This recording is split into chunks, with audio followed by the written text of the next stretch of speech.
saudaraku, senang sekali berjumpa dengan saya dalam program satelit Saat Teduh 5 Menit.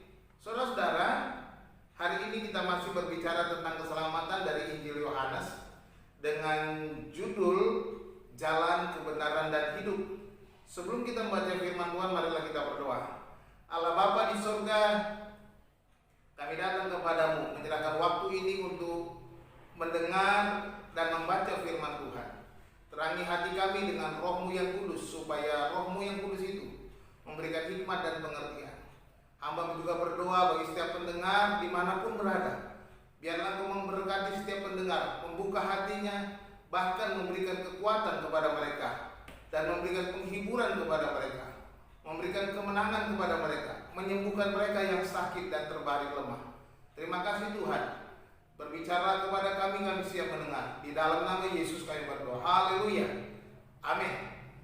Saudara-saudara, firman Tuhan dari Injil Yohanes pasal 14 ayat ke-6 berbunyi, kata Yesus kepadanya, Akulah jalan dan kebenaran dan hidup. Tidak ada seorang pun yang datang kepada Bapa kalau tidak melalui aku. Demikian firman Tuhan. Perkataan ini disampaikan oleh Yesus sendiri ketika ia mengatakan kepada para murid bahwa ia akan pergi ke rumah Bapa untuk menyediakan tempat bagi mereka. Yesus menjanjikan bahwa ia akan datang kembali agar mereka tahu jalan ke rumah Bapa. Seperti dikatakannya di dalam ayat yang ketiga dan ayat keempat. Dan apabila aku telah pergi ke situ dan telah menyediakan tempat bagimu, aku akan datang kembali dan membawa kamu ke tempatku, supaya di tempat di mana aku berada, kamu pun berada. Dan kemana aku pergi, kamu tahu jalan ke situ. Demikian kata Yesus. Dan perkataan Yesus ini menimbulkan pertanyaan dari para murid, khususnya Thomas yang bertanya di dalam ayat yang kelima, Tuhan, kami tidak tahu kemana Engkau pergi. Jadi bagaimana kami tahu jalan ke situ? Demikian Thomas bertanya dalam kebingungannya. Menjawab pertanyaan inilah Yesus berkata, Akulah jalan, kebenaran, dan hidup. Di sini secara tegas Yesus menyebut dirinya adalah jalan. Dalam hal ini kata jalan digunakan dalam bentuk kata tunggal. Artinya bahwa dialah jalan satu-satunya kepada Bapa. Tidak ada jalan yang lain. Itu sebabnya ia menambahkan perkataannya, tidak seorang pun yang datang kepada Bapa kalau tidak melalui aku. Perhatikan di sini bahwa Yesus adalah satu jalan untuk kepada Bapa, menuju ke rumah Bapa. Ia adalah jalan satu-satunya kepada Bapa.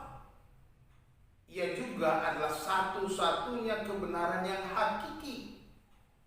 Dan dialah satu-satunya hidup sejati yang sesungguhnya. Dengan dia berkata, Akulah jalan, kebenaran, dan hidup. Dengan kata lain, bahwa Yesus mengklaim dirinya sebagai jalan keselamatan yang tidak mungkin gagal. Ingat baik-baik, Yesus mengklaim dirinya sebagai satu-satunya jalan keselamatan yang tidak mungkin gagal. Saudara-saudara, saya menyimpulkan di sini bahwa Yesus menjadi satu-satunya jalan kepada Bapa. Ia sumber kebenaran, bahwa ia adalah kebenaran dan tak mungkin ada kepalsuan dan dusta di dalam dirinya, serta dia adalah hidup yang menghidupkan setiap orang yang percaya kepadanya. Puji Tuhan. Datanglah kepada Yesus, percayalah dan terimalah dia dengan segenap hatimu, agar engkau menempuh jalan yang benar dan kehidupan yang sejati itu, dan sampai kepada Bapa yang kekal. Sebab tidak ada satu orang pun yang pernah berkata dengan tegas dan pasti bahwa dia adalah jalan kepada hidup yang kekal selain daripada Yesus sendiri. Ada yang berkata ada banyak jalan menuju Roma. Ya, itu benar. Ada banyak jalan menuju Roma. Saudara bisa dari mana saja untuk masuk ke kota Roma. Karena karena tidak hanya satu pintu menuju kota Roma. Tetapi saya mau katakan, hanya ada satu jalan ke sorga, yaitu Yesus Kristus. Tidak ada jalan lain, karena Yesus sudah berkata, akulah satu-satunya jalan. Anda yang sudah percaya, bersyukurlah dan hiduplah dengan setia. Bertekunlah di dalam iman sampai ia datang yang kedua kali, menjemput orang-orang yang percaya kepadanya. Tuhan Yesus memberkati saudara sekalian. Salam.